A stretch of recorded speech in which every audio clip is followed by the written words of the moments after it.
the great mission of all artists is to try and achieve the unattainable, to try and see the invisible. Or else, what do we have to fight against? Your job's over if you're not seeking something just beyond your reach.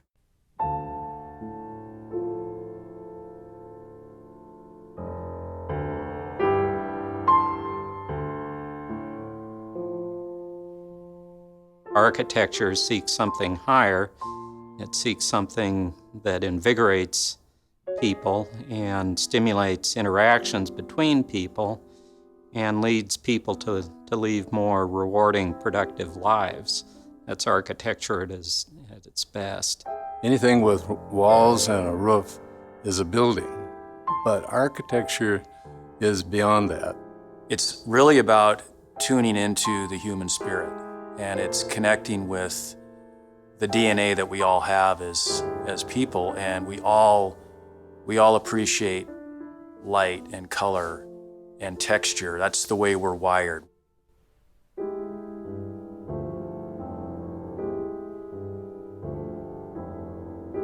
Modernism, to me, is an elegant simplicity of design forms with high attention to details and highly efficient use of space, borrowed space, bringing the outdoors and the indoors together through almost invisible glass walls. Well, modern thought really provided a new agenda for architecture. It's a time of much change, and we saw great advances in science and technology, physics, and with that, a sort of utopian vision for social change that's free of class stratification, and a call for social change, political reform, and the like. And at the same time, to achieve that, many were looking to put aside old methods, old techniques, old ideas to try and be forward-thinking, to look to the future.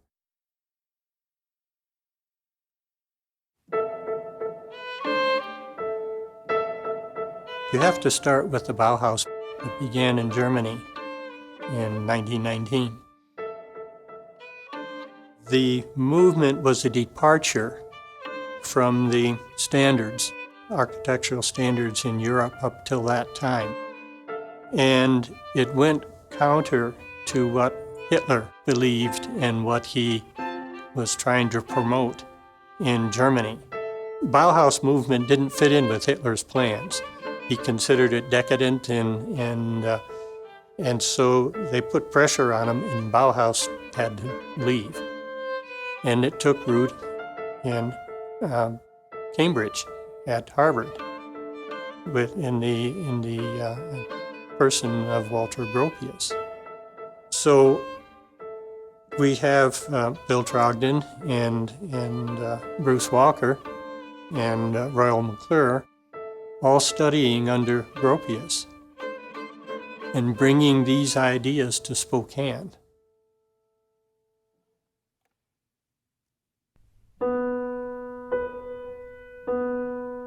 There are certain character traits that really separate architects and enable them to elevate their work to higher levels. And I'd say the most important is courage. That in any art field, creative field, in the world of architecture, great ideas, new ideas are often met, or nearly always met with some form of opposition. And they were really the elite design architects. And by that I mean there's only about 2 or 3% of architects that really achieve the kind of level that these elite architects achieved while they practiced in Spokane. They challenged each other. They weren't stabbing each other in the back. They worked constructively together, and they stimulated each other's best qualities, and it was very competitive. and yet they would not hesitate to criticize each other. So the time was ripe for those fellows, and I think their education really contributed to Spokane and the things that happened here. They just sort of found their way to Spokane. We don't know why. Spokane was, in a sense, a backwater at the time. You know, it was following the war. They had all been in service, and Spokane looked like a real opportunity.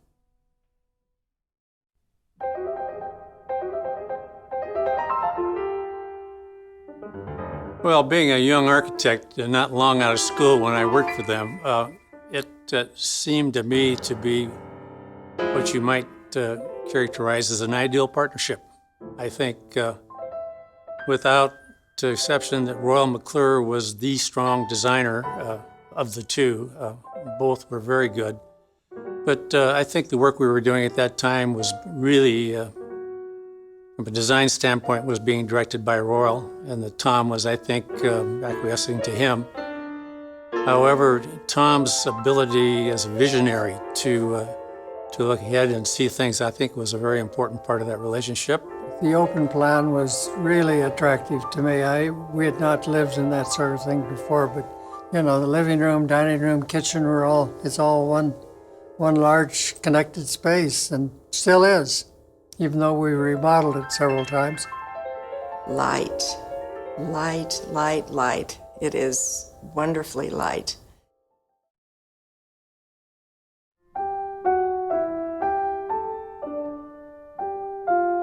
I remember when I interviewed him, I had my drawings from school, and he said, well, Joe, this would be a little better if you had done this. Well, he was right, but it was a pretty sensitive kind of thing. He was right, but that was Ken. I met him up on Mount Spokane skiing. That's one reason he came to Spokane, so he could learn to ski. And it was my lucky day. He was so completely immersed in architecture. We sometimes wonder who he would choose first.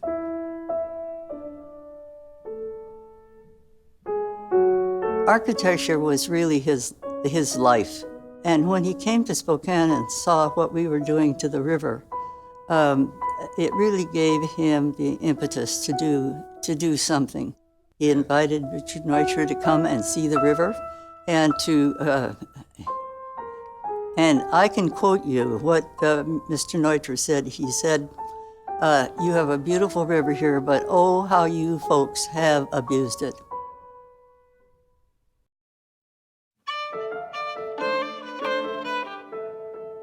I think when Bruce came to Spokane, he had a really nice toolkit of design principles and design philosophies that he was able to use right away and create really some significant work at the time. Although he was an extraordinarily talented individual, he bought into Walter Gropius's training that architecture should be about collaboration, that various individuals had very specific talents and fields of expertise.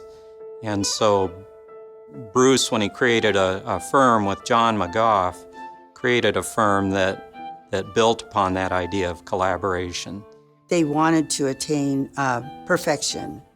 They wanted to attain recognition. They wanted to show what they could do. And they did.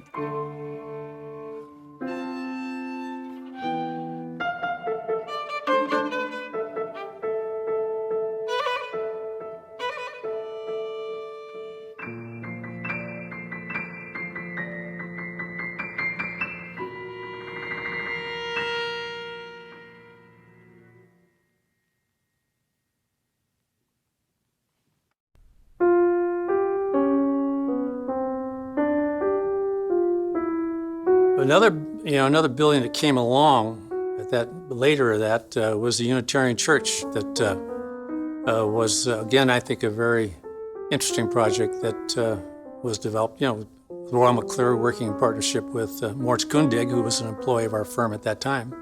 On its own, it's an extraordinary building. Really very simple diagram, very clear. But Harold Belaze's contribution brings that project to a different level. So it has this humanizing effect. Well, I don't know. There's not a good process for working with an artist. You just kick things around and somehow something comes up, and it's a pleasant experience most times. Churches are different and they are special. I think it's just that people have some aspirations, probably more than in just a regular other building. They have this aspiration for that space that has to be something special, and that gives the architect some more leeway, and can use more of his imagination rather than being just practical.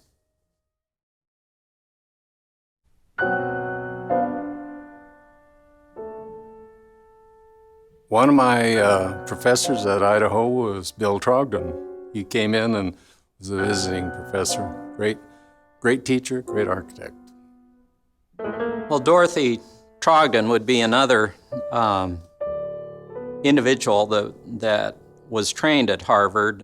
Her experience there was slightly different than that other group of three, where the other group of three were studying with Walter Gropius. She was in a longer, more traditional program being run by Joseph Hudnut. So I think that her education should be considered equally powerful to the other group of three men. Dorothy was unable to find a position, regardless of her extraordinary training and abilities. Bruce saw a talent there that was remarkable and something that he could bring to bear on projects that were in his own office at the time. I think that the whole idea of an interior designer was somebody who could put one pillow on top of another pillow on top of another pillow and, kind of pile as many things into a space as possible. But Dottie was the opposite. She was a purist.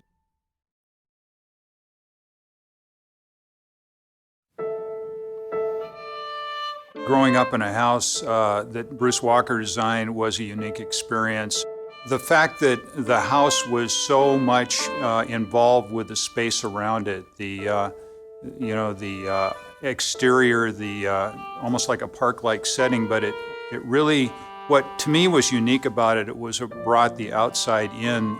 One of the things that was kind of challenging too was that flat roof. I mean, that was kind of a defining part of a modern house, of course, and totally unique to anything I'd ever seen. But at the same time, it created some challenges in the sense that if we had a real tough winter, you'd have to get up on top of that roof and shovel it off. And I'd often be the one who'd have to get up there to do that. I had a bed that was a platform bed, they called it, and a very thin mattress. It was like 3 inches thick. And it looked really cool, but it was really hard to sleep on.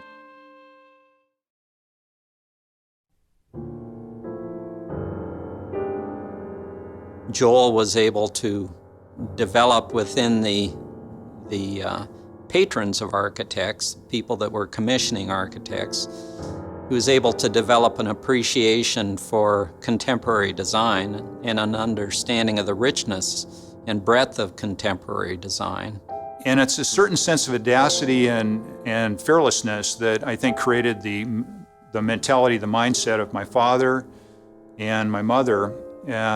And to think that they could start a small store in Spokane, and actually have it last for 55 years was a pretty crazy thought.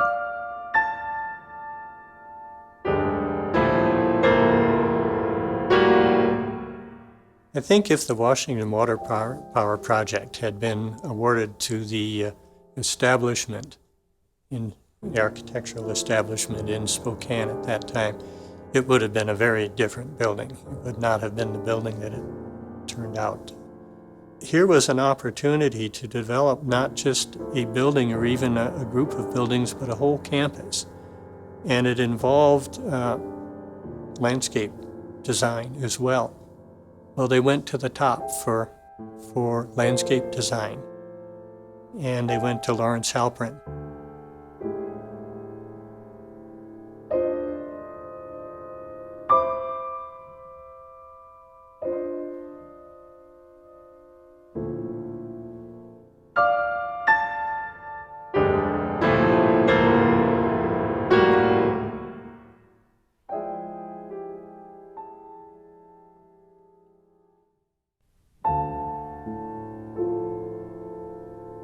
The architecture that was performed in Spokane was as good as anywhere in the U.S. We left some great architecture, some great buildings that are always going to be there, some churches and some monumental buildings, some sweet houses, that are just hidden as secrets all over the city. So we left a legacy, but I think we also left an attitude about the better good, making architecture important in the community. It was a special group of people, whether it was the architects or the people that were commissioning the architects, to create a better Spokane. I've called it the golden age of architecture in Spokane just because it's my kind of architecture. I think history will tell us that modernism will endure. Why not make these three-dimensional objects that we all experience in a day, whether it's our home, our business, our church, our school, why not make them great?